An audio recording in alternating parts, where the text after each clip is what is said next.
Ia menemukan sebuah SUV mewah terjebak lumpur.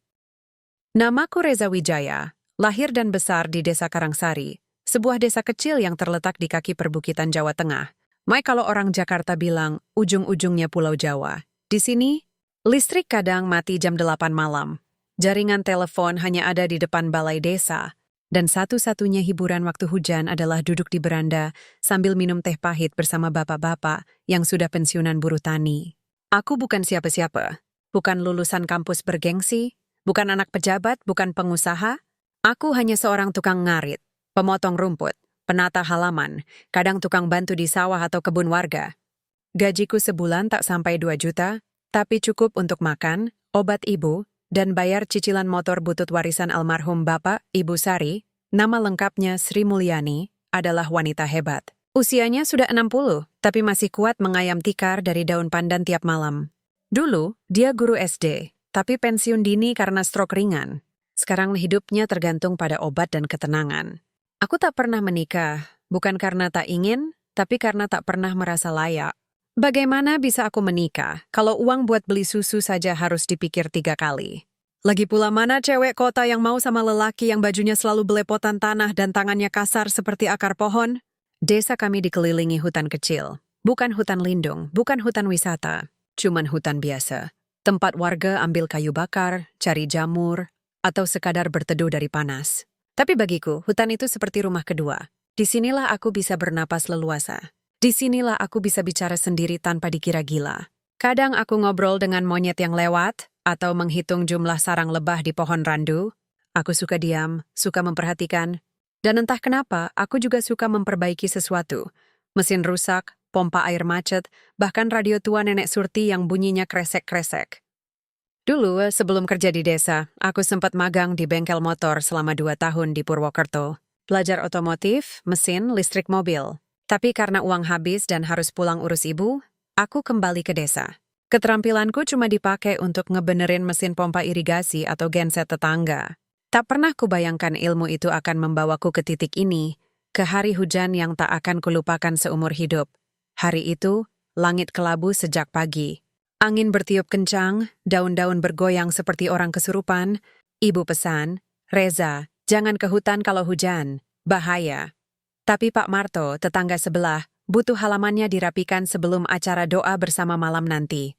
Aku janji cepat, pakai jas hujan plastik, dan janji pulang sebelum maghrib. Jam 3 sore, aku baru selesai memotong rumput di pekarangan belakang rumahnya. Cuaca makin gelap. Awan hitam tebal datang dari arah barat. Aku putuskan pulang lewat jalur pendek, melalui jalan setapak di hutan yang tembus ke jalan aspal desa. Baru 5 menit masuk hutan, hujan turun deras. Bukan gerimis, tapi hujan badai. Langit seperti ditumpahi ribuan ember air sekaligus. Aku buru-buru mencari tempat berteduh. Tapi jas hujanku tipis, basah kuyup dalam hitungan detik. Saat itulah aku mendengar suara aneh, bukan petir, bukan angin, suara mesin mobil yang ngelitik-ngelitik, seperti mau hidup tapi gagal. Tik, tik, tik. Terus menerus, seperti jantung orang sekarat. Aku mengikuti suara itu, menyusuri tanah becek yang mulai licin. 50 meter ke depan, di tikungan sempit yang jarang dilalui kendaraan, aku melihatnya, sebuah mobil SUV mewah. Warna putih metalik, plat nomor Jakarta, ban depan terbenam separuh di lumpur. Lampu hazard menyala, tapi tak ada orang di luar. Aku mendekat, hati-hati. Tanahnya sangat licin, aku nyaris terpeleset. Ada orang? Teriakku. Suaraku hampir tenggelam oleh gemuruh hujan. Tidak ada jawaban. Aku mengetuk kaca jendela sopir.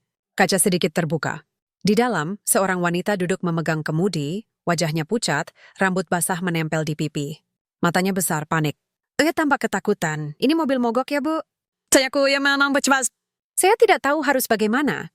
HP tidak ada sinyal. Sudah 1 jam saya coba starter, tapi tidak mau hidup. Saya tersesat. Suara wanita itu bergetar, tapi jelas. Berpendidikan. Aku langsung tahu. Dia bukan dari desa. Aku melihat kondisi mobil. Ban depan kanan terjebak di lubang yang dipenuhi lumpur. Mesin mungkin turbizuridir atau aki lemah. Aku minta dia keluar sebentar. Nanti Anda basah semua. Biar saya lihat mesinnya. Ia ragu. Tapi hujan. Aku yang basah, tidak apa-apa, kataku sambil tersenyum kecil. Saya biasa. Dengan susah payah aku buka kap mesin. Air hujan langsung mengguyur komponen-komponen di dalamnya. Aku periksa kabel busi aki, filter udara. Aki tampak lemah dan salah satu kabel positif longgar. Mungkin goyang saat mobil melewati jalan berlubang. Aku kencangkan kabelnya, lalu minta wanita itu coba starter lagi. Coba nyalakan pelan-pelan. Ia menurut tik, pom. Mesin hidup, tapi belum stabil. Aku minta dia matikan lagi. Aku periksa oli, radiator, dan sistem pengapian. Setelah yakin semuanya aman, aku berkata, ban depan harus ditarik keluar dari lumpur. Nanti kalau hujan reda, kita dorong bareng. Tapi sekarang dibiarkan mobil tetap menyala agar aki tidak drop lagi. Wanita itu keluar memakai jaket tipis yang basah. Ia berdiri di sampingku melihat aku bekerja. Kamu tahu soal mobil? Tanyanya, aku pernah kerja di bengkel. 2 tahun, jawabku santai. Kamu tinggal di sini? Iya, Desa Karangsari. Setelah sana, sekitar 2 kilometer, ia mengangguk. Nama saya Sonia. Sonia Adinata. Reza, Bu, Reza Wijaya. Kami berdiri di bawah hujan, saling menatap sesaat. Sonia bukan wanita biasa. Wajahnya cantik, tapi bukan cantik yang dibuat-buat. Ada kelelahan di matanya, ada beban yang tak terlihat. Ia memakai blazer basah, rok panjang, sepatu hak tinggi yang kini penuh lumpur. Tapi sikapnya tenang, meski jelas ketakutan. Kenapa kamu kesini sendirian? Tanyaku. Saya mau ke villa keluarga. Baru pulang dari Jakarta.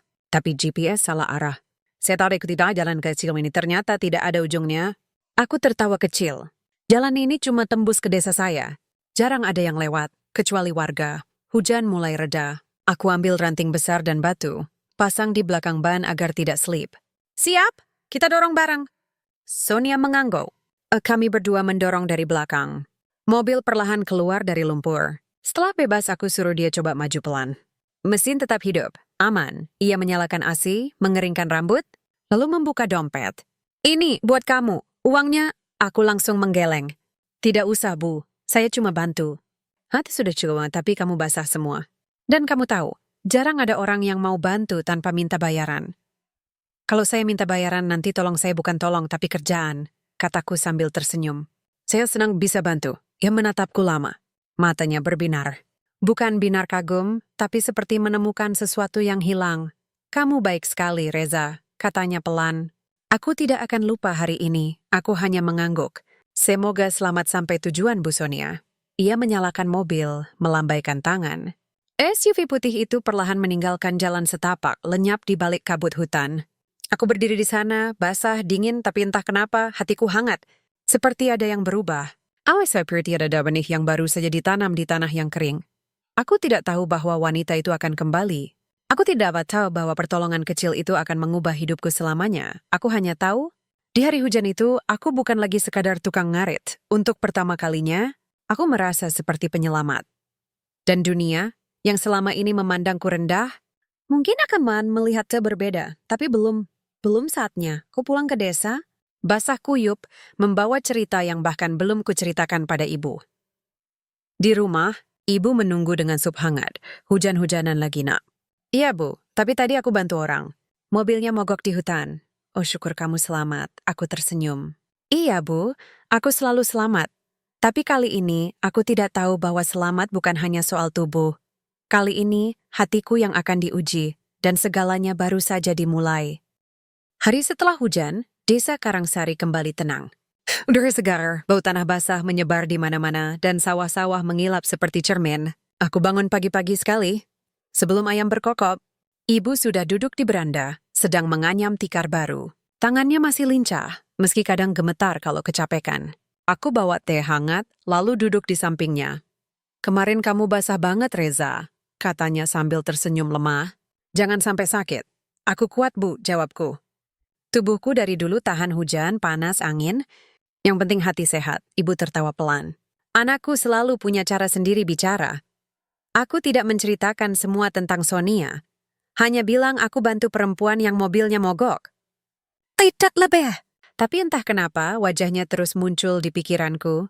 Matanya yang besar, suaranya yang tenang tapi tegang, cara dia memandangku saat aku menolak uangnya. Seperti dia melihat sesuatu yang tak biasa. Sesuatu yang langka. Siang harinya, aku pergi ke sawah membantu Pak Sastro memperbaiki pompa air. Motor listriknya rusak, kabelnya terbakar. Aku buka, ganti bagian yang rusak, pasang lagi. Dalam 1 jam, pompa hidup. Warga desa tepuk tangan kecil. Anak-anak teriak, Reza jago. Aku cuma geleng-geleng kepala, malu, tapi dalam hati senang. Di desa aku dihargai. Bukan karena uang, bukan karena jabatan, tapi karena bisa membantu. Pulang sore, motor bututku mogok di tengah jalan. Akinya lemah. Aku dorong sampai rumah. Capek, badan lengket debu. Baru saja mau mandi, ibu memanggil dari depan rumah. Reza, ada orang cari kamu. Dari Jakarta. Aku mengernyit. Orang dari Jakarta? Di desa kami? Pasti ada kesalahan. Tapi ketika aku keluar, aku langsung mengenalinya. Dia Dogat Sonia Adinata. Tapi bukan lagi dalam kondisi basah kuyup dan panik. Kali ini ia memakai blazer biru tua, celana panjang hitam, rambut diikat rapi. Ia berdiri di depan rumahku yang sederhana, dengan mobil SUV putih yang sama, tapi bersih, kinclong, seperti baru keluar dari showroom. Di belakangnya ada pria muda berjas membawa tas kulit dan tablet. Reza, katanya, melangkah maju. Senyumnya hangat tapi ada beban di matanya. Aku datang untuk mengucapkan terima kasih. Secara langsung. Aku kaget. Bingung. Malu. Rumahku kecil, temboknya retak, atapnya bocor kalau hujan deras. Lantainya semen, bukan keramik. Tapi Sonia tidak tampak jijik. Ia masuk dengan sopan. Duduk di kursi plastik merah yang biasa dipakai ibu ngobrol sama tetangga. Ibu, ini Bu Sonia. Yang kemarin saya tolong, perkenalkanku. Ibu langsung bangkit, canggung. Oh, silakan duduk, Bu. Maaf rumah kami tidak layak. Tidak kusah sungkan, Bu, kata Sonia lembut. Saya yang harus minta maaf datang tanpa janji. Setelah minum teh dan bakso, yang dibeli ibu cepat-cepat dari warung, Sonia mulai bicara. Reza, aku tidak hanya datang untuk bilang terima kasih. Aku datang karena aku butuh bantuanmu. Tapi bukan bantuan teknis. Ini soal hidup, aku diam. Pria berjas di belakangnya menyerahkan sebuah amplop tebal ke meja. Ini uang, kata Sonia. 50 juta, sebagai imbalan atas pertolonganmu waktu itu. Dan juga, sebagai awal dari tawaran yang akan kuberikan, aku menatap amplop itu. 50 juta, angka yang sangat besar bagi kami. Cukup buat obat ibu setahun, cukup buat renovasi rumah, bahkan cukup buat beli motor baru. Tapi aku tidak langsung menyentuhnya. Bu Sonia, saya sudah bilang, saya tidak mau dibayar untuk menolong. Tapi kali ini, aku tidak hanya minta tolong, katanya. Nada suaranya serius. Aku ingin kamu menikahiku. Aku membeku. Apa? Ibu ikut terkejut. Pria berjas di belakang hanya diam, mencatat sesuatu di tablet. Sonia menarik napas. Bukan pernikahan sungguhan dalam arti cinta atau romansa. Ini, pernikahan kontrak. 1 tahun. Kamu jadi suamiku secara hukum. Tapi kita tidak harus tinggal serumah selamanya. Kamu akan tinggal di rumahku di Jakarta dan kamu akan menjadi suami di depan publik. Gantinya, kamu dapat uang ini, plus gaji bulanan 20 juta dan modal usaha 50 juta setelah kontrak selesai. Aku tertawa kecil. Pesonnya, saya tukang ngarit, Anda CEO. Anda cantik, kaya, pintar, saya bahkan belum pernah naik pesawat. Kenapa harus saya? Sonia menunduk, lalu menghela napas. Karena aku sedang dikepung, katanya pelan. Aku janda, punya anak 1 bulan, usia 7 tahun. Suamiku meninggal 2 tahun lalu karena kecelakaan. Sejak itu banyak orang ingin mendapatkan aku. Bukan karena aku, tapi karena hartaku. Perusahaanku, Go Green Tech, sedang berkembang pesat. Dewan direksi mendesakku menikah. Mereka bilang perusahaan butuh figur keluarga stabil. Tapi yang mereka maksud adalah menikah dengan orang yang bisa mereka kendalikan. Ia menatapku. Ada rekan bisnisku, Gani. Dia ingin mengambil alih perusahaan. Caranya, menikahiku. Ada juga mantanku, Fajar. Keluarganya kaya, punya pengaruh besar. Mereka bilang, aku harus kembali ke lingkungan sepadan. Tapi aku tidak mau. Aku tidak mau dimiliki. Aku tidak mau nikah demi politik atau uang. Lalu, saya, tanyaku, kamu netral. Kamu tidak punya niat ambil alih perusahaan. Kamu tidak punya dendam. Dan yang paling penting, kamu baik. Waktu itu kamu menolong tanpa pamrih. Itu hal langka di dunia aku. Aku terdiam. Otakku berputar cepat. Nikah kontrak? Dengan wanita seperti Sonia? Tinggal di Jakarta? Jadi suami palsu? Tapi, bagaimana dengan ibu saya? Tanyaku, kamu bisa bawa ibumu. Kami punya kamar tamu besar. Atau, jika mau, aku bisa biayai pengobatan dan perawatannya di Jakarta. Mataku langsung ke arah ibu. Ia menatapku, tidak mengatakan apa-apa. Tapi aku tahu ia butuh perawatan lebih baik. Dokter di Purwokerto bilang obatnya mahal. Asuransi tidak cukup. Sonia melanjutkan. Kontrak ini 1 tahun. Setelah itu kita bercerai secara damai. Tidak ada hak warisan, tidak ada klaim harta. Kamu bebas. Tapi selama 1 tahun itu kamu harus tampil sebagai suamiku. Di acara perusahaan, di media, di depan keluarga. Dan kamu harus setuju untuk tidak jatuh cinta. Aku tertawa kecil. Bagaimana saya bisa jatuh cinta pada wanita yang jelas-jelas lebih tinggi dari saya? Dalam segala hal. Tapi dalam hati, aku tahu jawabannya bisa berubah. Ibu akhirnya bicara. Reza, kalau Dini bisa bantu kamu dan ibumu, mengapa tidak dicoba? Tapi Bu, kamu bukan orang jahat. Kamsyak pada Pardio. Kamu hanya membantu. Dan siapa tahu, Tuhan punya rencana lain. Malam itu aku tidak bisa tidur. Duduk di beranda melihat bintang, aku bayangkan Jakarta. Gedung tinggi, macet, orang-orang sibuk, gaya hidup mewah. Aku bayangkan diriku di sana, pakai jas, duduk di ruang rapat disebut suami CEO. Rasanya seperti mimpi, atau lelucon. Tapi aku juga bayangkan ibu, tersenyum karena bisa berobat tanpa khawatir uang.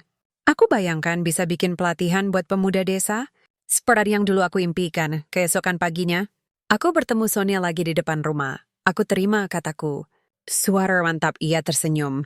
Tapi matanya berkaca-kaca. Syaratnya tetap, tidak boleh jatuh cinta. Aku janji, jawabku. Tapi dalam hati, aku tahu, janji itu lebih sulit daripada memperbaiki mobil mogok di tengah hutan. Karena cinta, kadang datang bukan dari kemewahan, tapi dari rasa aman, dari tatapan yang tulus, dari seorang wanita yang datang dari Jakarta. Tapi Peliko seorang tukang ngarit untuk menyelamatkannya dari dunianya sendiri. Dan aku belum tahu bahwa aku juga sedang diselamatkan dari hidup yang terlalu kecil untuk mimpiku. Jakarta, kota yang dulu hanya kulihat di televisi, sekarang berdiri di depan mataku. Gedung-gedung menjulang seperti raksasa beton, lampu-lampu menyala siang malam, mobil melaju cepat seperti terburu-buru mati. Aroma knalpot, asap, dan kopi murah bercampur jadi satu. Di desa, pagi dimulai dengan suara ayam dan burung. Di sini, pagi dimulai dengan klakson dan langkah tergesa. Aku datang bersama ibu, membawa 2 koper plastik dan sebuah tas goni berisi pakaian lusinanku. Sonia sudah menunggu di gerbang kompleks elitnya, Green Valley Residence, tempat tinggal para pebisnis, artis, dan keluarga konglomerat. Gerbangnya otomatis, penjaga seragam rapi, CCTV di mana-mana. Mobil SUV putih itu membawa kami masuk perlahan, melewati taman yang dirawat seperti lukisan. Selamat datang di rumah, kata Sonia, senyumnya lembut, tapi aku bisa lihat kecemasannya. Dia tak tahu bagaimana reaksiku. Atau kemungkinan dia tak tahu bagaimana reaksi orang-orang nanti. Rumahnya besar. Terlalu besar untukku. Lantai marmer, tangga melingkar, lukisan-lukisan mahal di dinding. Ruang tamu sebesar halaman belakang rumahku di desa. Dan di tengah ruangan, berdiri seorang gadis kecil dengan rambut keriting, memandangku dengan mata lebar. Ini Bulan, nak, kata Sonia. Putri ibu. Bulan mengintip dari balik sofa. Dia yang akan jadi ayah? Tanyanya pelan. Sonia tertawa kecil. Iya, tapi bukan ayah sungguhan. Ayah kontrak, aku nyaris tersentak. Ayah kontrak? Seperti barang sewaan. Tapi Bulan tidak peduli. Ia maju selangkah. Kalau begitu, boleh aku panggil Ayah Reza? Aku tersenyum. Boleh, asal kamu tidak kecewa kalau aku tidak pandai main PS. Ia tertawa kecil. Aku lebih suka main peta umpet. Itu detik pertama aku merasa sedikit nyaman. Tapi malam pertama di rumah itu, aku seperti alien. Semua alat elektronik punya remote. Kamar mandinya ada jacuzzi. Tempat tidurku empuk sekali, sampai badanku tenggelam. Aku tidak bisa tidur. Otakku terlalu ramai. Aku bayangkan tetangga-tetangga yang pasti sudah menggosip. Wah, CEO cantik nikah itu Kang ngaret. Mungkin besok sudah ada meme di media sosial. Dan benar saja, pagi-pagi buta, saat aku keluar untuk sarapan, karena aku tidak tahu cara kerja mesin kopi canggih di dapur, tetangga sebelah, seorang wanita paruh baya dengan rambut pirang, melihatku. Ia menatap sandal jepit Jepangku, kaos oblong robek, dan celana pendek. Matanya menyipit. Oh, jadi ini suami baru Bu Sonia? Katanya sambil menyeringai. Kayaknya lebih cocok jadi satpam. Aku hanya tersenyum. Saya memang belum pernah jadi suami sebelumnya. Jadi masih belajar. Ia tertawa sinis lalu pergi. Tapi yang membuat hatiku sesak bukan omelan itu.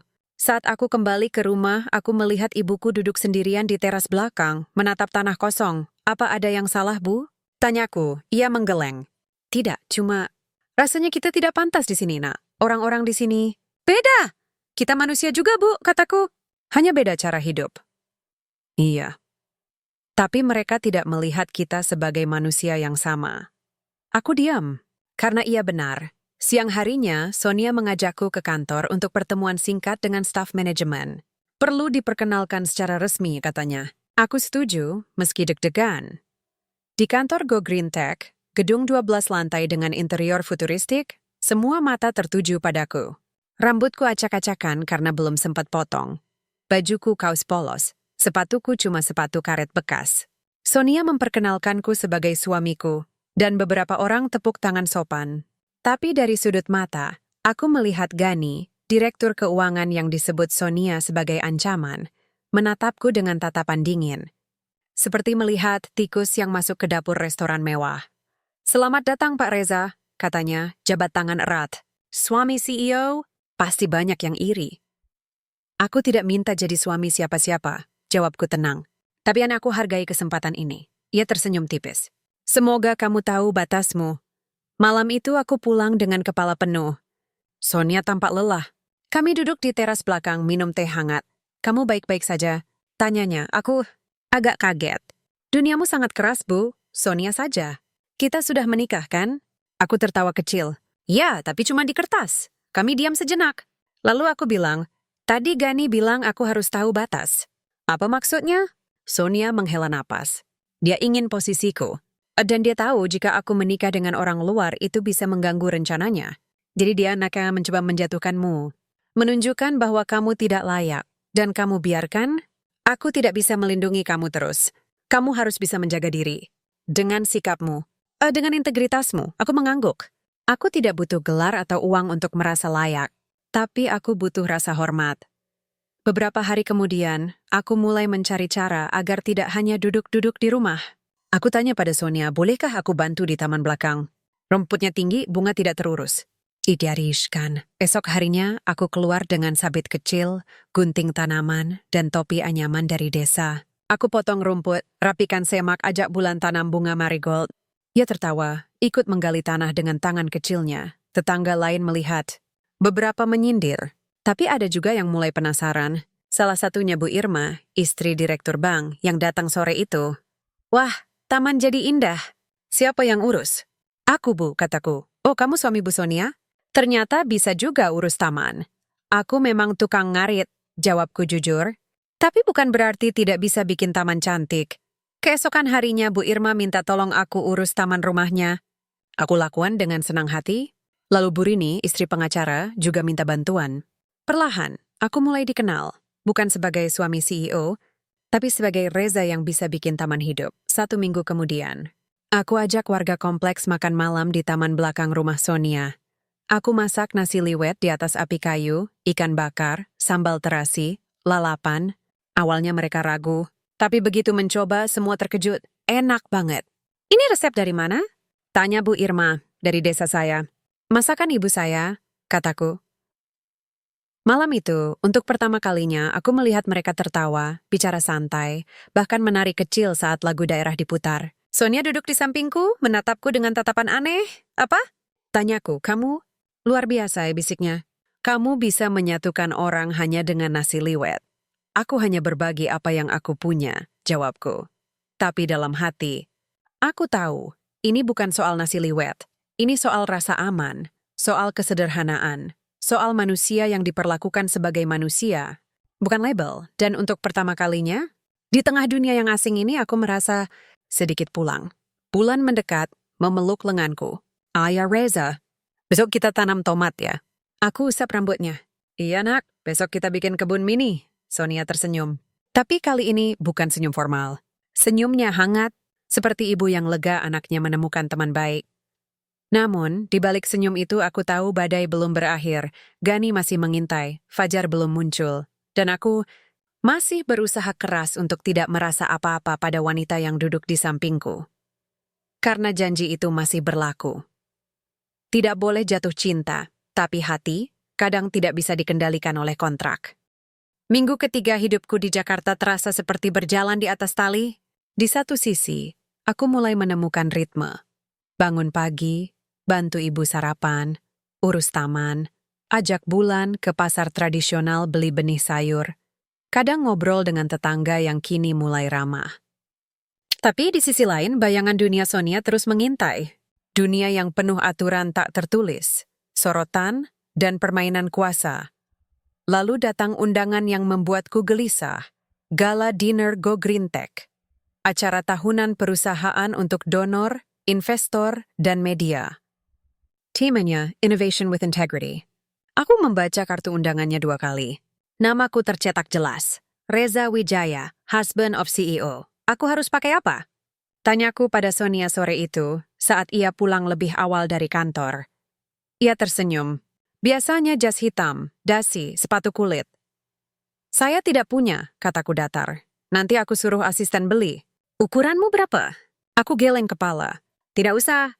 Saya punya batik. Yang bagus. Dari desa di Sonia menatapku? Batik di acara formal? Kenapa tidak? Batik juga simbol integritas, kan? Kata tema acaranya. Ia tertawa. Kamu selalu punya cara unik membalikkan logika. Hari H tiba. Aku memakai batik lengan pendek motif parang, celana kain hitam, dan sepatu pantofel tua yang sudah kubersihkan semalam. Rambutku sisir rapi, wajah dicukur bersih. Bu bangga.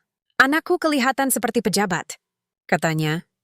Sonia turun dari kamar dengan gaun panjang biru tua, rambutnya disanggul elegan. Ia cantik, sangat cantik. Dan untuk sesaat aku lupa bahwa ini hanya pernikahan kontrak. Aku lupa bahwa aku hanya suami bayaran. Aku hanya melihat seorang wanita yang luar biasa. Dan entah kenapa dia milikku, meski cuma pura-pura. Perjalanan ke gedung pertemuan mewah di Senayan, aku diam. Sonia mencoba mengobrol. Nanti kamu akan duduk di meja utama. Ada wartawan, pasti akan banyak foto. Aku tidak pandai senyum, kataku. Cukup tersenyum alami. Jangan dipaksakan. Aku selalu tersenyum alami. Tapi seorang orang seperti di sana mungkin menganggapnya aneh. Ia menatapku. Justru itulah yang mereka butuhkan. Sesuatu yang asli. Acara dimulai dengan pidato pembuka dari Dewan Direksi. Gani tampil percaya diri, jas sempurna, suara mantap. Ia bicara soal inovasi, profit, dan masa depan perusahaan. Tapi yang kudengar hanyalah angka-angka dan janji kosong. Lalu giliran Sonia. Ia naik ke panggung, tenang, suaranya lembut tapi tegas. Ia bicara tentang lingkungan, tanggung jawab sosial, dan pentingnya hati dalam bisnis. Go Green bukan sekadar teknologi, katanya. Ini soal komitmen, soal peduli, soal manusia yang ingin dunia lebih baik untuk anak-anak kita. Matanya menyapu penonton, lalu berhenti sejenak padaku. Aku merasa dadaku sesak. Setelah pidato, ada sesi open mic. Undangan bisa memberi ucapan. Beberapa orang bicara. Sampai akhirnya MC menyebut namaku. Dan sekarang mari kita dengarkan suara dari sosok yang baru saja masuk ke dunia Go Green, suami CEO Pak Reza Wijaya. Semua mata menoleh padaku. Beberapa orang tersenyum sinis. Aku menelan ludah, bangkit perlahan, kaki agak gemetar. Tapi aku tarik napas dalam-dalam. Naik ke panggung. Mikrofon terasa dingin di tangan. Assalamualaikum warahmatullahi wabarakatuh, ya ujarku pelan. Suara saya terdengar di seluruh ruangan. Selamat malam semua. Beberapa orang terkejut. Mereka mungkin mengira aku tidak bisa bicara. Nama saya Reza Wijaya. Saya bukan ahli teknologi. Bukan ekonom. Bukan pebisnis. Saya tukang ngarit dari desa Karangsari. Suara tawa kecil terdengar. Tapi aku lanjutkan. Tapi hari ini saya di sini karena percaya pada satu hal. Kejujuran. Di desa saya, kalau kamu janji, kamu tepati. Kalau kamu tolong ke orang tua, kamu lakukan tanpa pamrih. Kalau kau tanam benih, kau rawat sampai panen, tidak peduli cuaca buruk. Aku melihat Sonia. Matanya berkaca-kaca. Bu Sonia bilang, Go Green ingin dunia lebih baik. Tapi menurut saya, dunia tidak akan lebih baik kalau kita hanya bicara angka. Dunia akan lebih baik kalau kita masih punya hati. Kalau kita masih mau turun tangan. Kalau kita masih peduli pada petani, pada tukang kebun, pada orang-orang yang tidak pernah muncul di TV. Aku menatap Gani. Ia duduk di barisan depan, wajahnya datar. Saya tidak tahu banyak soal bisnis. Tapi saya tahu, tanah yang subur tidak lahir dari pupuk kimia semata. Ia lahir dari kerja keras, kesabaran, dan kasih. Sama seperti manusia. Perusahaan yang hebat bukan yang paling kaya, tapi yang paling peduli. Aku turun dari panggung. Ruangan hening sejenak. Lalu, tepuk tangan, bukan tepuk tangan sopan, tapi riuh, meriah. Bahkan beberapa investor berdiri. Sonia langsung memelukku begitu aku kembali ke kursi. Kamu luar biasa, bisiknya. Kamu menyentuh hati mereka. Aku hanya bicara dari hati, jawabku. Tapi yang paling mengharukan adalah Bulan. Ia lari dari meja anak-anak, memeluk kakiku.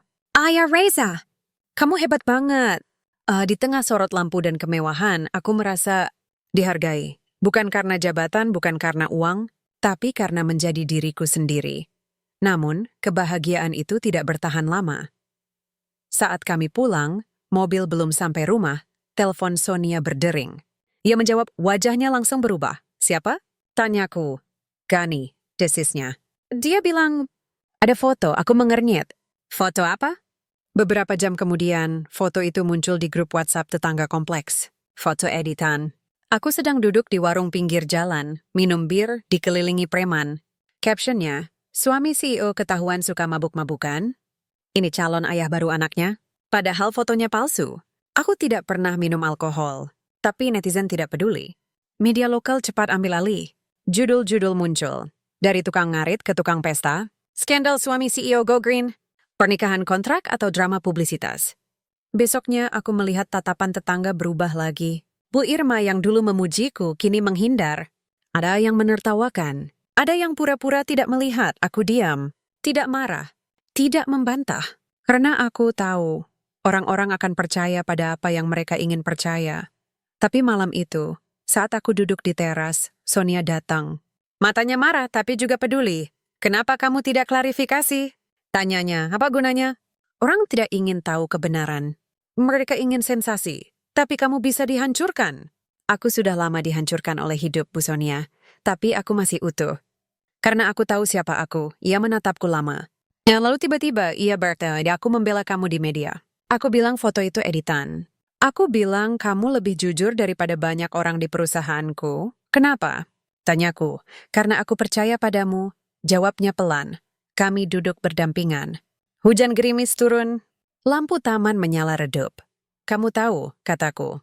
Waktu aku bantu mobil kamu di hutan, aku tidak tahu siapa kamu. Tapi ya aku tolong karena kamu butuh. Sekarang, aku merasa kamu butuh bantuan lagi. Tapi bukan dari tukang ngarit. Dari seseorang yang percaya padamu, ia menoleh. Tatapannya dalam, seperti mencari sesuatu. Kamu membuatku merasa aman, Reza, bisiknya. Aku menahan napas. Dan untuk pertama kalinya, aku merasa kontrak itu rapuh. Karena antara aku dan Sonia, bukan lagi soal uang atau perjanjian, tapi soal perasaan yang mulai tumbuh, perlahan, seperti rumput di tanah yang tadinya kering. Kami tidak saling menyentuh, tidak saling berpelukan, tapi di bawah hujan gerimis itu, ada sesuatu yang berubah, ada getaran, ada harapan, ada cinta yang belum berani disebut namanya.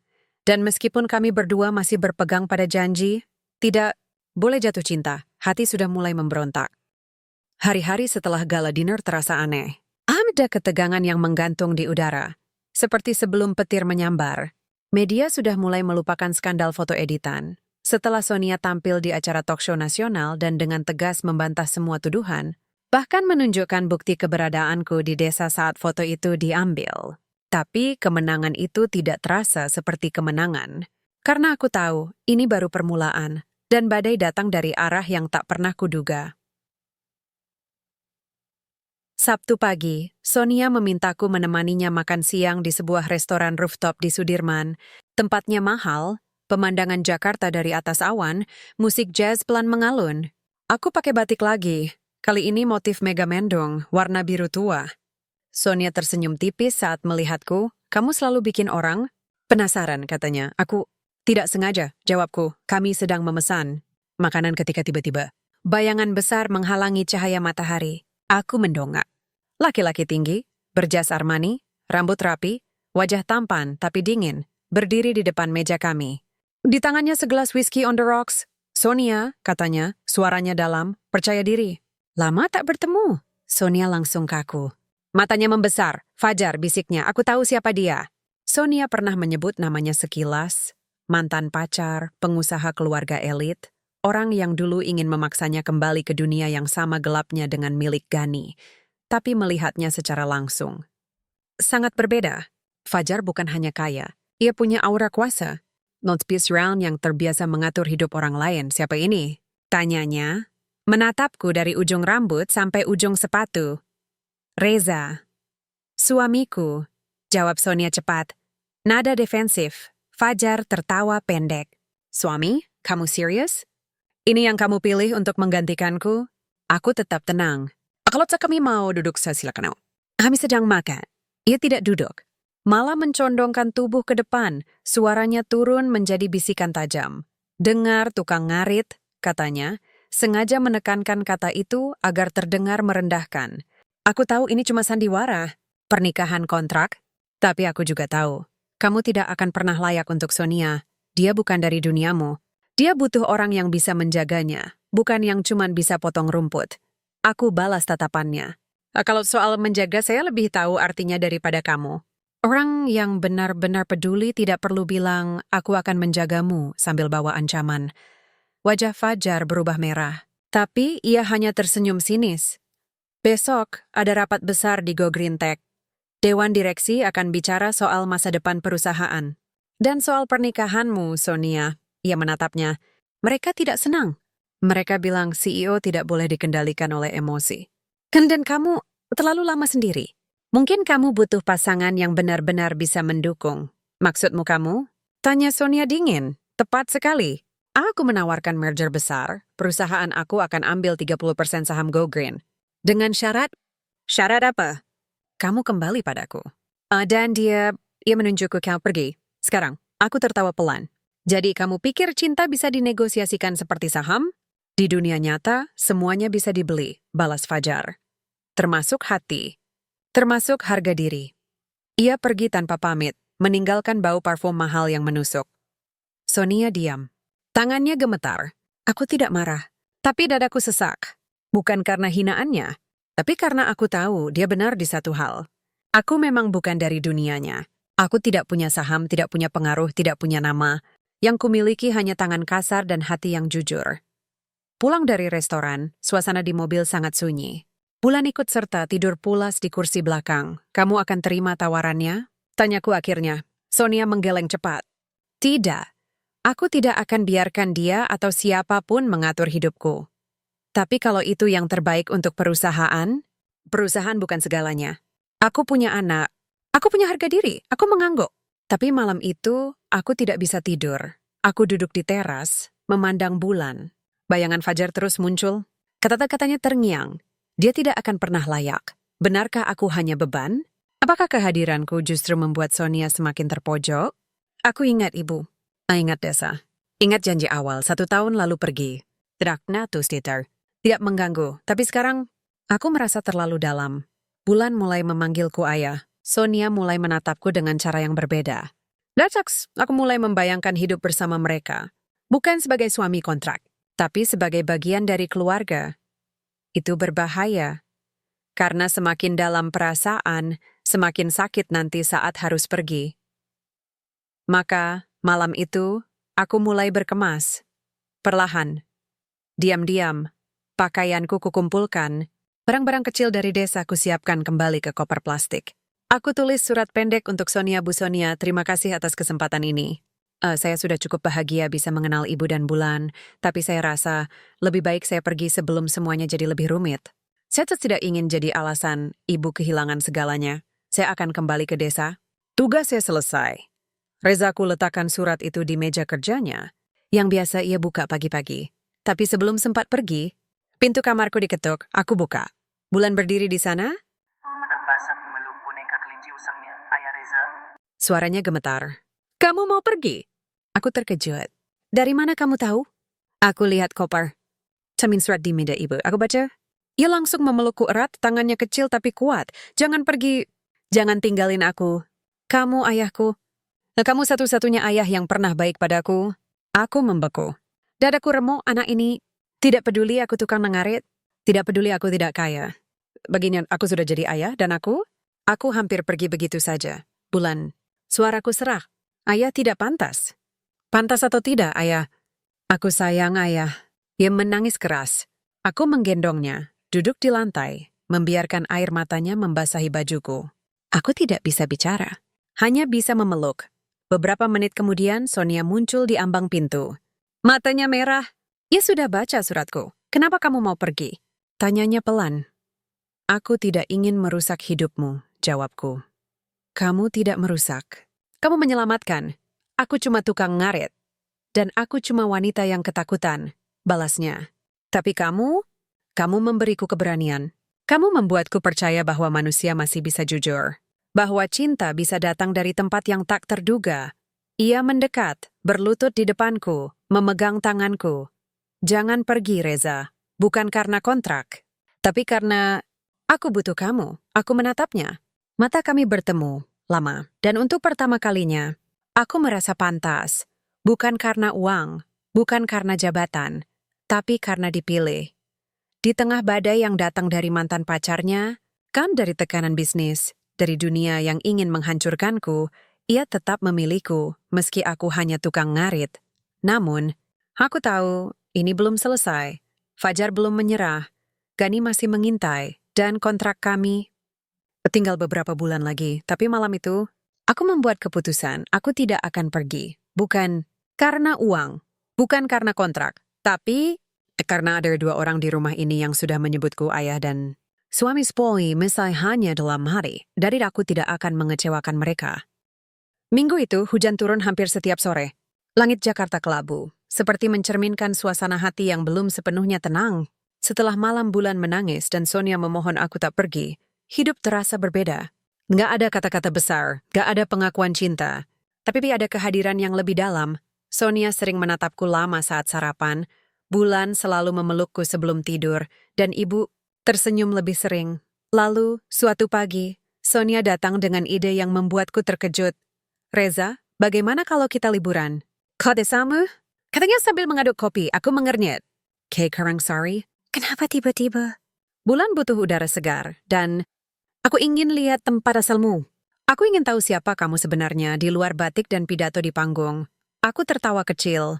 Kalau begitu, bersiaplah untuk listrik mati jam 10, jaringan HP 0 dan WC jongkok. Tidak masalah, katanya mantap. Aku penasaran. 4 hari kemudian, kami berangkat. Mobil SUV putih membawa 5 orang. Aku, Sonia, Bulan, ibuku, dan asisten pribadi Sonia yang ngotot ikut, tapi hanya sampai terminal. Kami lanjut naik angkot tua yang bau bensin dan rembes atapnya. Bulan tertawa terbahak-bahak. Karen, kayak petualangan. Desa Karangsari menyambut kami dengan debu jalan tanah, ayam berkeliaran, dan suara kodok dari sawah.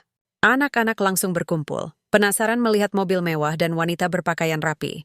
Ibu menyambut kami di depan rumah, wajahnya haru. Selamat datang, Bu Sonia. Selamat datang, Bulan. Bulan langsung memeluknya.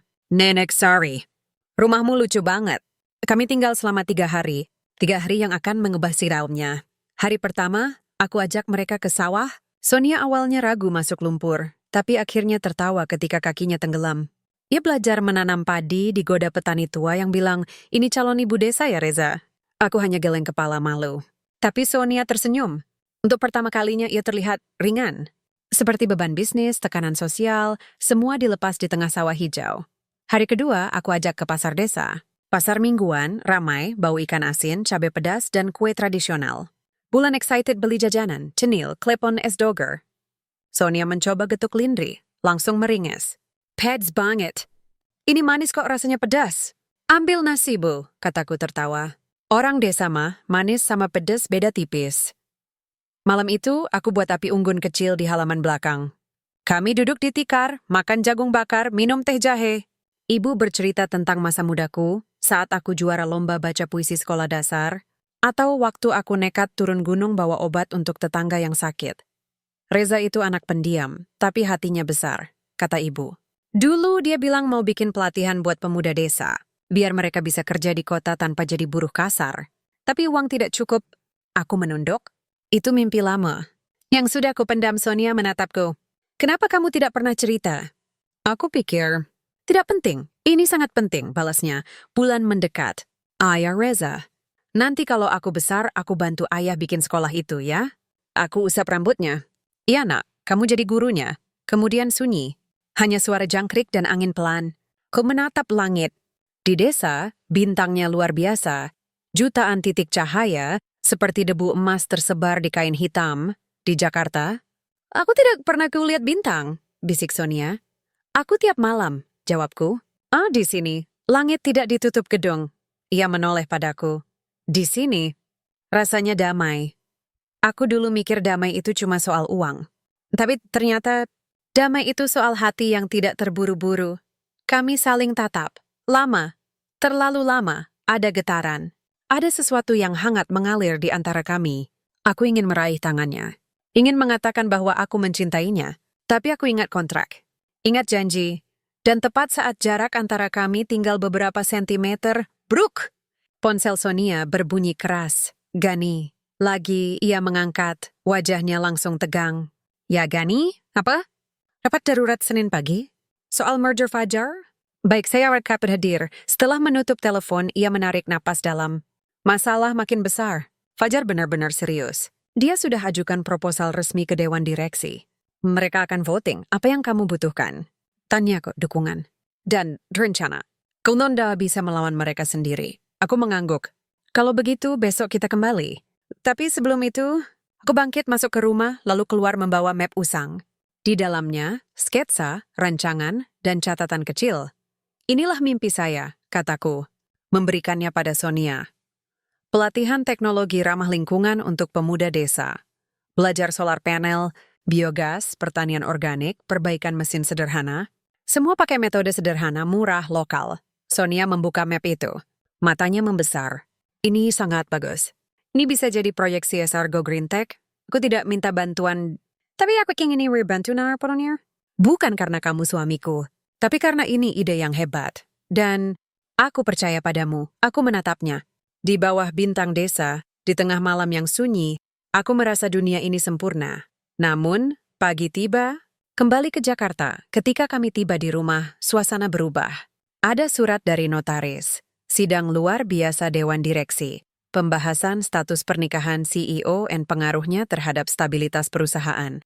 Gani sudah bergerak, Fajar sudah menyerang, dan aku bukan lagi hanya tukang ngarit yang tersesat di dunia orang kaya, aku adalah bagian dari pertempuran ini. Tapi kali ini, aku tidak takut. Karena untuk pertama kalinya, aku punya sesuatu yang harus dipertahankan. Bukan uang, bukan jabatan, tapi dua pasang mata yang memandangku dengan penuh harapan. Dan satu hati yang mulai berani berdetak. Untuk wanita yang duduk di sampingku meski kontrak belum berakhir dan cinta belum diucapkan. Senin pagi. Udara Jakarta terasa lebih berat dari biasanya, seperti sebelum hujan badai turun. Langit kelabu, asap kendaraan menyelimuti jalan, dan detak kota terdengar seperti mesin yang kelelahan. Tapi yang paling menekan bukan cuaca. Itu adalah surat undangan yang diterima Sonia pagi itu. Sidang luar biasa Dewan Direksi Go Green Tech, pukul 10 WIB, tema, evaluasi kepemimpinan dan stabilitas keluarga CEO dalam konteks tata kelola perusahaan. Kata-kata itu seperti pisau. Apa maksudnya stabilitas keluarga? Tanyaku duduk di meja makan sambil mengaduk kopi. Sonia menghela napas, matanya lelah. Artinya, mereka ingin mempertanyakan pernikahanku. Our ingin menjadikanmu sebagai alasan untuk menjatuhkanku. Tapi aku tidak ambil alih apa-apa. Tidak masalah, katanya pelan. Bagi mereka, kamu adalah ancaman. Kamu netral, tidak bisa dibeli, dan kamu membuatku lebih kuat. Itu yang paling ditakuti. Aku diam. Dalam hati aku tahu ini akan terjadi. Fajar dan Gani tidak akan tinggal diam. Tapi aku tidak menyangka serangannya seformal ini melalui jalur resmi perusahaan dengan dalih tata kelola. Bulan datang menghampiri, masih mengenakan piyama kelinci. Ibu mau pergi? Ayah Reza juga ikut? Sonia memeluknya. Iya nak, tapi nanti sore sudah pulang. Aku doakan ibu menang, bisik Bulan. Kalimat itu menusuk hatiku. Anak ini tahu ada pertempuran, dan ia sudah berpihak. Pukul 9.45 kami tiba di gedung Go Green Tech, lobi dipenuhi wartawan. Kamera menyala, mikrofon diacungkan. Bu Sonia, apakah benar pernikahan Anda hanya kontrak? Pak Reza, Anda menikahi Bu Sonia demi uang. Benarkah Anda akan digantikan oleh Fajar Ramadan? Aku pegang tangan Sonia erat. Kami tidak menjawab. Masuk melalui pintu belakang, menuju ruang rapat lantai 10. Di dalam, suasana dingin. Meja panjang, lampu redup, wajah-wajah serius. Dewan direksi duduk rapi.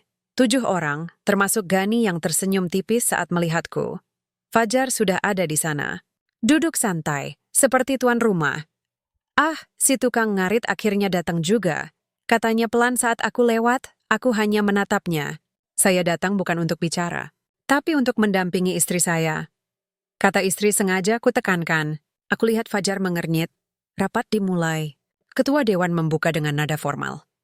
Kami prihatin atas situasi yang berkembang. Pernikahan CEO secara mendadak dengan individu di luar lingkungan profesional menimbulkan ketidakpastian.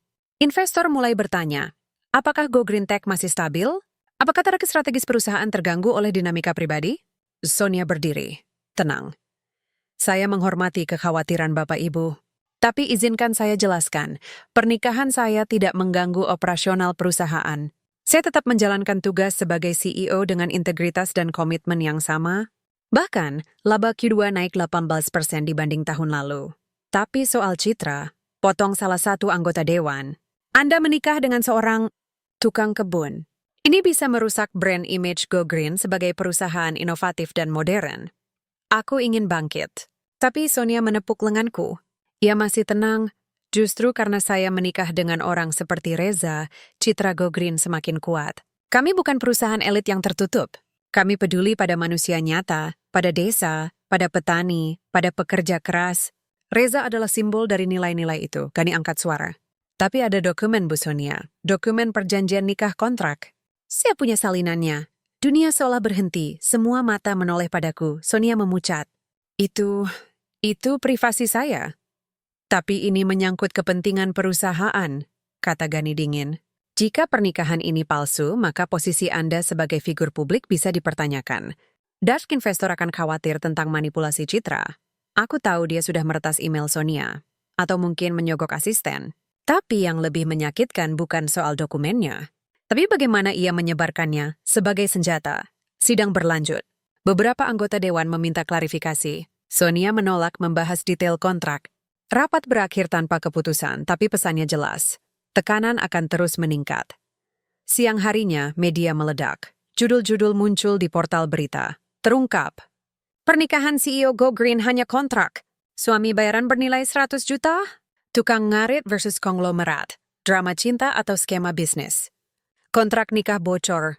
Siapa dalangnya? Foto-foto lama muncul.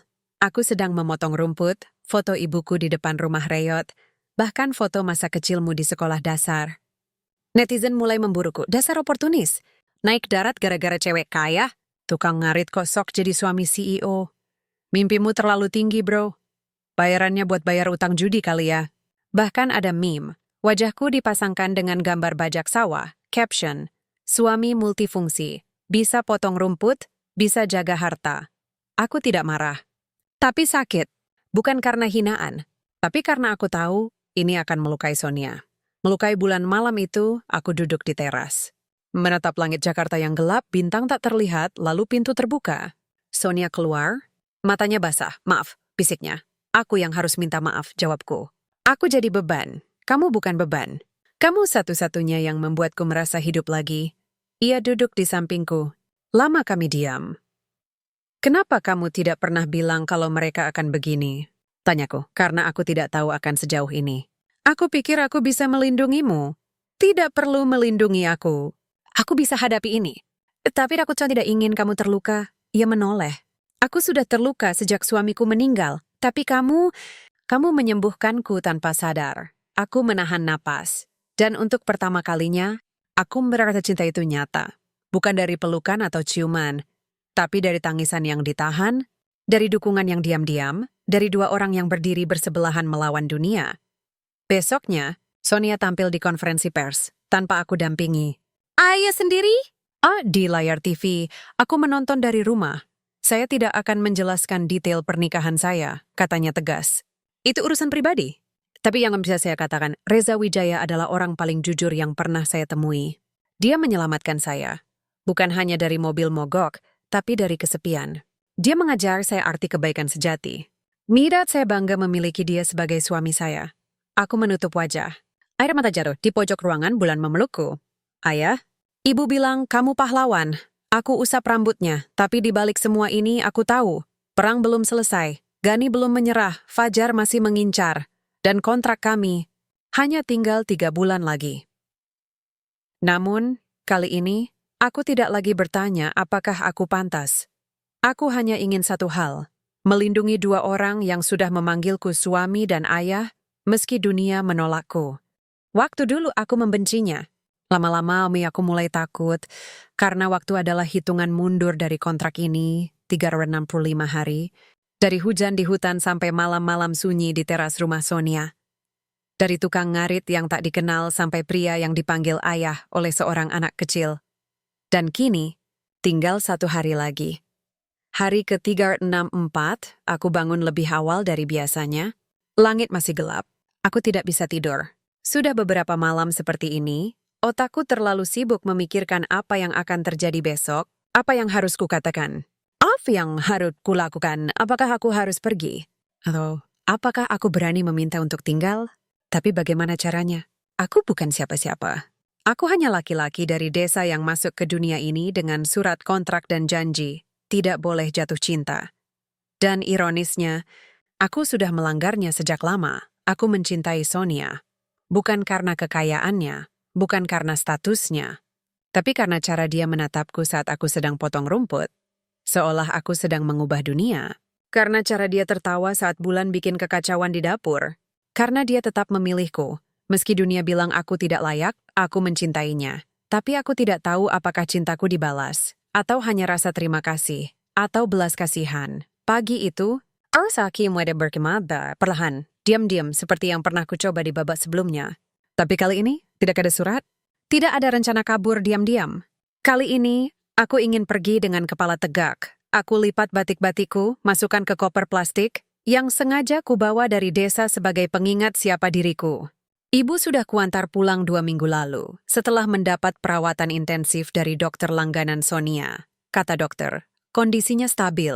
Obatnya ditanggung sepenuhnya oleh asuransi yang Sonia urus.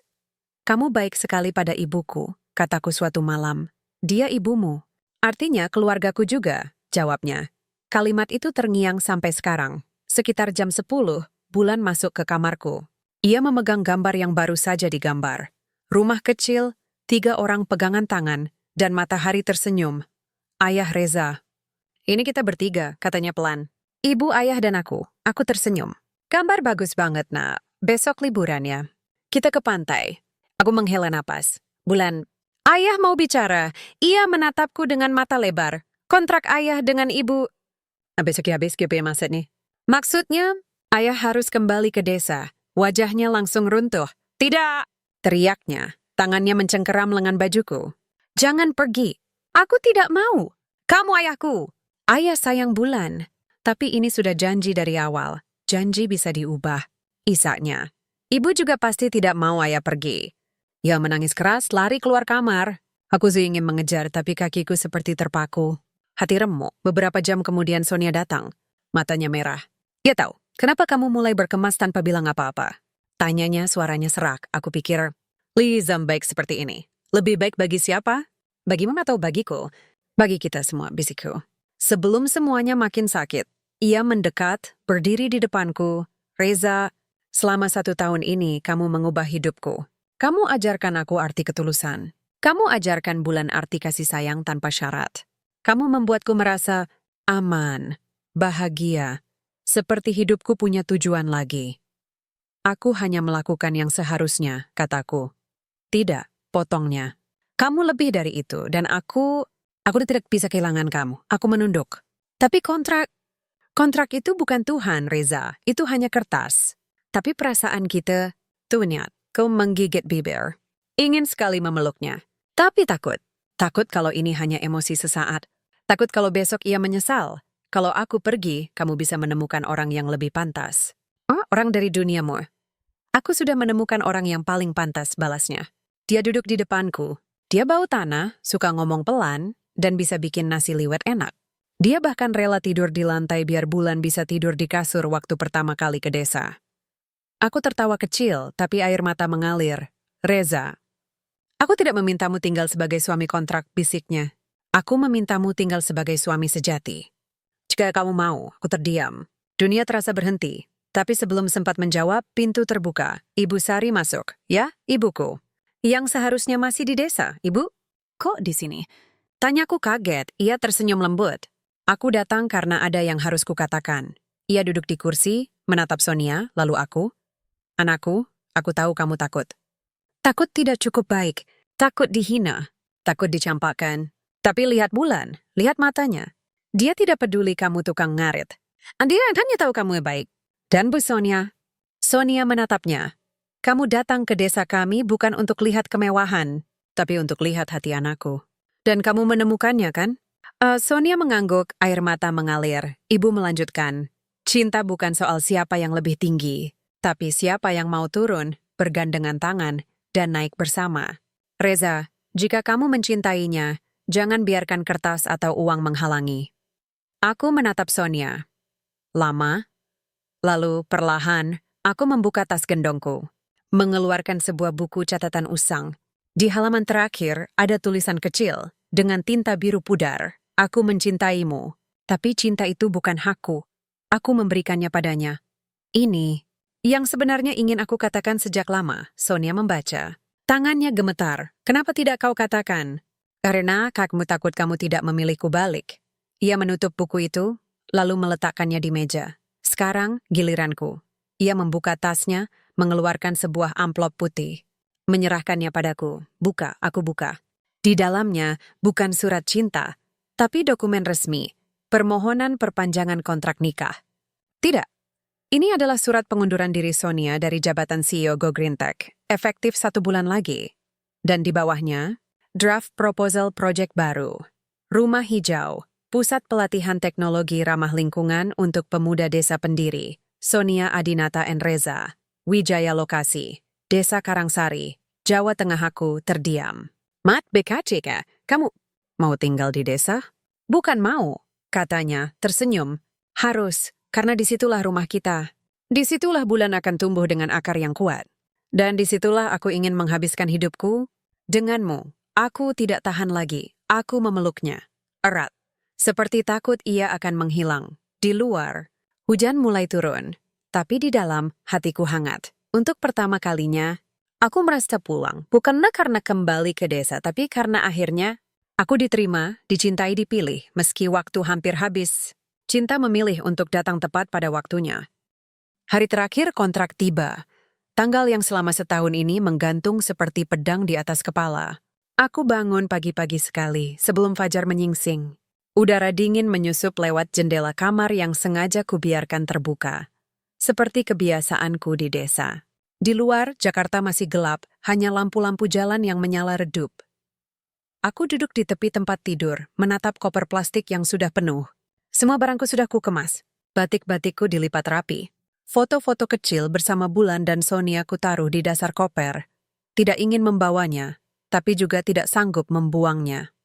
Aku tidak akan pergi diam-diam kali ini. Tidak ada surat. Tidak ada kabur subuh-subuh. Aku akan pamit. Dengan sopan. Dengan hati yang remuk, tapi kepala tegak.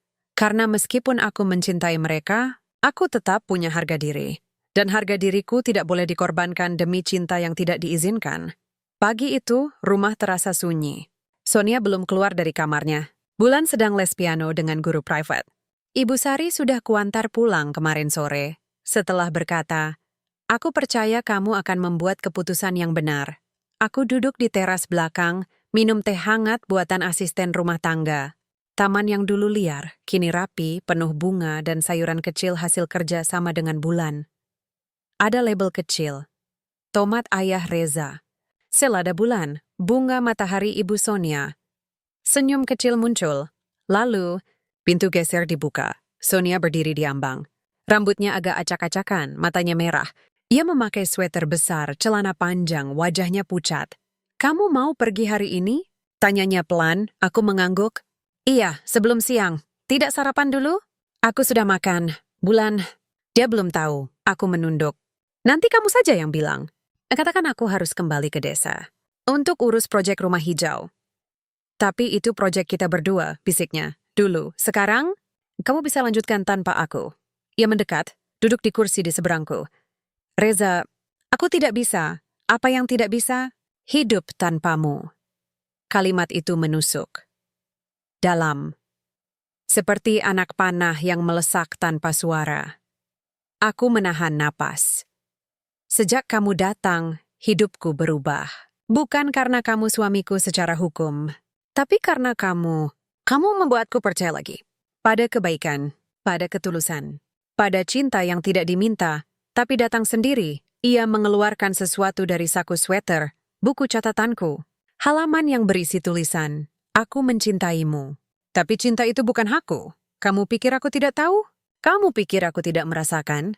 Setiap tatapanmu, setiap senyumanmu yang ditahan, setiap kali kamu membiarkan bulan memelukmu erat, seolah takut kau akan hilang, air mataku mulai jatuh. Reza, aku mencintaimu. Sudah lama, sejak hari pertama kamu menolongku di hutan, saat kamu menolak uangku, saat kamu bilang, tolong itu bukan bayaran, saat kamu ajak tetangga makan nasi liwet di halaman belakang, saat kamu bicara di gala dinner dengan hati, bukan kata-kata hafalan.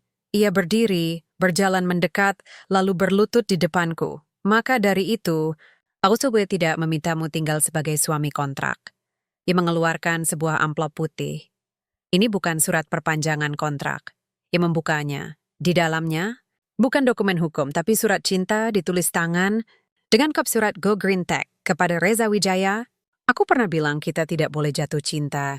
Tapi ternyata, cinta tidak butuh izin. Iwa datang saat kita tidak siap. Ia tumbuh di antara batik dan rapat direksi, di antara nasi liwet dan media sosial, di antara hujan di hutan dan tangisan anak kita. Aku mencintaimu bukan karena kamu menyelamatkanku dari mobil mogok, tapi karena kamu menyelamatkanku dari kesepian. Maka, dengan surat ini, aku memohon, bukan sebagai CEO, bukan sebagai ibu, tapi sebagai wanita yang jatuh cinta, untuk tetap tinggal.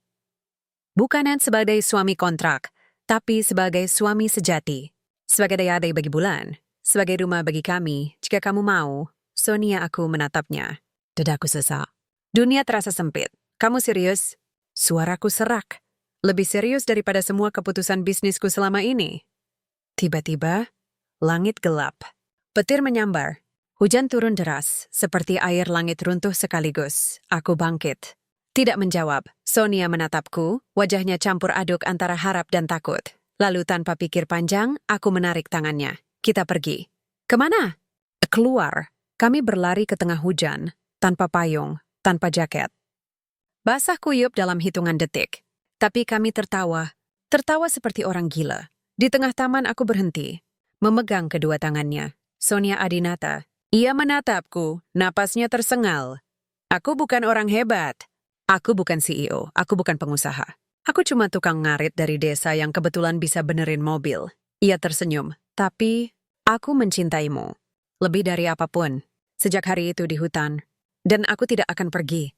Aku tidak akan biarkan satu pun alasan, kontrak, uang, atau takut, menghalangi aku untuk menjadi suami dan ayah yang kamu dan Bulan butuhkan. Aku berlutut. Bukan dengan cincin, tapi dengan tangan kosong. Maukah kamu menikahiku lagi? Kali ini bukan karena perjanjian, tapi karena cinta. Ia menangis, menarikku berdiri, lalu menciumku pertama kalinya di tengah hujan, di tengah taman, di tengah dunia yang pernah menolakku. Ciuman itu panjang, hangat, seperti pulang. Ketika kami berpisah, ia berbisik, "Ya, aku mau." Dari balik jendela, Bulan berdiri, menangis sambil tersenyum, memegang boneka kelincinya. Hujan terus turun, tapi di hati kami, matahari bersinar terang. Kontrak telah habis, tapi cinta baru saja dimulai. 1 tahun kemudian, desa Karangsari tidak lagi seperti dulu. Dulu, desa ini hanya dikenal karena sawahnya yang hijau dan jalan tanah berlubang. Sekarang ada papan besar di pintu masuk, "Selamat datang di Rumah Hijau Pusat Pelatihan Teknologi Rama." Lingkungan untuk pemuda desa didirikan oleh Reza Wijaya and Sonia. Adinata aku berdiri di depan gedung 2 lantai yang dibangun dari bambu dan bata merah daur ulang. Atapnya dipasangi panel surya hasil rakitan sendiri. Di sampingnya, ada kebun organik, kolam ikan lele bioflok, dan bengkel kecil tempat anak-anak muda belajar memperbaiki mesin sederhana. Di halaman depan, Oh, anak-anak desa sedang latihan membuat biogas dari kotoran sapi. Salah satunya, Adit, anak petani miskin yang dulu malu bicara di depan umum, kini menjelaskan sistem kerjanya dengan percaya diri. Ini ramah lingkungan, Pak Reza. Dan bisa buat masak selama seminggu. Katanya bangga, aku tersenyum. Kamu hebat, nak. Nanti ajarin adikmu juga. Aku bukan lagi tukang ngarit, tapi juga bukan CEO. Aku adalah kepala pelatihan, pendidik, mentor. Setiap hari, aku mengajar pemuda desa tentang teknologi sederhana, pertanian berkelanjutan, dan pentingnya integritas. Banyak dari mereka dulunya putus sekolah, terjerat narkoba, atau nekat kerja di kota sebagai buruh kasar. Kini mereka punya harapan, punya keterampilan, punya harga diri, dan semua ini dimulai dari satu kontrak nikah. Dari satu mobil mogok di tengah hutan. Dari satu kebaikan yang tidak mengharapkan balasan. Siang itu, Sonia datang membawa Bulan. Mereka pulang dari kota. Sonia baru selesai presentasi proyek rumah hijau di Forum Nasional Energi Bersih. Ia tidak lagi menjadi CEO Go Green Tech, tapi tetap aktif sebagai penasihat dan duta lingkungan. Napitsi Madam Sear muncul di media, tapi kali ini bukan karena skandal, melainkan karena inovasi. Ayah Reza. Ayah Reza. Bulan berlari, memelukku erat. Ia sudah lebih tinggi, rambutnya dikepang 2. Ibu bilang aku lulus SD peringkat kedua. Astaga, hebat sekali. Kataku angkat dia ke pangkuan. Nanti kamu mau jadi apa? Ibu guru. Tapi di sini, biar bisa ajar anak-anak desa kayak ayah. Aku tertawa, mata berkaca-kaca. Sonia mendekat memegang tanganku. Kamu lihat, mimpi kita jadi nyata. Bukan mimpi kita, kataku. Tapi mimpi yang kamu percayai duluan. Malamnya, kami mengadakan acara kecil. Warga desa berkumpul di halaman rumah hijau. Ada nasi liwet, ikan bakar, sayur lodeh, masakan Ibu Sari, yang kini sehat dan aktif jadi penggerak kelompok ibu-ibu desa. Setelah makan, Bulan maju ke depan, memegang mikrofon kecil. Assalamualaikum. Ujarnya pelan. Lalu lebih keras. Halo semuanya. Aku Bulan, anak Bu Sonia dan Ayah Reza. Warga bertepuk tangan. Dulu, banyak orang bilang Ayah Reza tidak pantas jadi suami ibu. Katanya dia cuma tukang ngarit. Katanya dia tidak punya uang, tidak punya jabatan. Anak-anak tertawa kecil. Tapi sekarang, lihat! Ayah Reza yang dulu disebut tukang ngarit, sekarang yang menggarap mimpi. Dia yang bikin lampu di desa pakai tenaga surya. Dia yang ajarkan bapak-bapak cara bikin pupuk organik. Dia yang membuat anak-anak seperti aku merasa punya ayah yang benar-benar mencintai kami. Suara warga hening. Beberapa meneteskan air mata, jadi terima kasih Ayah Reza. Karena kamu mengajarkanku bahwa cinta bukan soal siapa kamu, tapi apa yang kamu beri. Ia turun, langsung memelukku. Aku menggendongnya, tidak bisa berkata apa-apa. Sonia menatapku, tersenyum. Matanya basah. Beberapa hari kemudian, tepat di hari jadi pernikahan kontrak kami yang seharusnya berakhir, kami kembali ke tempat pertama kali bertemu, hutan pinggir desa. Di titik jalan setapak tempat mobil Sonia mogok, kami membawa tenda kecil, tikar, dan makanan ringan. Di bawah pohon randu yang sama, kami duduk berdua. Kita menikah lagi, kata Sonia tiba-tiba. Aku menoleh. Sekarang? Ya, di sini. Dengan adat Jawa. Aku sudah minta bantuan Pak Lurah dan dukun adat. Aku tertawa. Tanpa undangan, tanpa gaun mewah, cinta kita lahir di tempat sederhana. Harusnya juga dinikahkan di tempat yang sama. Esok harinya, upacara kecil digelar. Hanya dihadiri warga desa, Ibu Sari, Bulan, dan beberapa murid rumah hijau. Aku memakai beskap hitam sederhana, Sonia mengenakan kebaya putih dengan jarit batik khas desa. Mio kami dipandu oleh sesepuh desa dengan prosesi siraman, panggih, dan incok-cokan. Ketika tiba saatnya mengucap janji, aku berkata, Sonia Adinata, aku menikahimu bukan karena kontrak, bukan karena uang, bukan karena tekanan. Aku menikahimu karena hatiku sudah memilihmu sejak hujan pertama di hutan ini. Aku akan menjagamu, menghormatimu, mencintaimu, sebagai suami sejati, sampai akhir hidupku. Ia menangis, mengucap janjinya dengan suara gemetar. Setelah itu kami duduk di bawah pohon randu saling berpegangan tangan. Kamu bahagia? Tanyaku, ia menatap langit. Lebih bahagia dari masa-masa sempurna di Jakarta. Karena di sini, aku merasa utuh. Aku menarik napas dalam. Di desa, di tengah alam, dengan keluarga kecil kami, aku akhirnya menemukan arti dari semua. Ini bukan tentang naik kelas, bukan tentang menjadi kaya, tapi tentang diterima apa adanya, tentang mencintai, dan dicintai tanpa syarat, tentang menjadi rumah bagi seseorang. Beberapa bulan kemudian, berita tentang rumah hijau viral. Media nasional memberi judul, "Dari Tukang Ngarit ke Penggerak Desa, Kisah Cinta yang Mengubah Satu Komunitas." Ada yang menyindir, ada yang iri, tapi banyak juga yang terinspirasi. Beberapa desa lain mulai meniru model pelatihan kami. Suatu malam saat duduk di beranda, Sonia bertanya, "Kamu pernah menyesal?" Aku geleng kepala. Tidak. Bahkan saat dunia merendahkanku, aku tahu. Aku sedang dibentuk untuk sesuatu yang lebih besar. Ia tersenyum. "Ukmi percelwekin Reza." "Aku hanya kebetulan lewat," jawabku. "Tapi kamu memilih untuk menolong." Benar, aku bukan pahlawan. Tapi aku memilih untuk baik. Dan dari satu pilihan itu, lahir cinta, lahir keluarga, lahir harapan. Di ujung jalan yang dulu gelap, kini menyala lampu surya buatan tangan. Dan di hati yang dulu kosong, kini penuh cinta. Karena cinta sejati bukan lahir dari kemewahan, tapi dari tangan yang rela kotor demi menyelamatkan.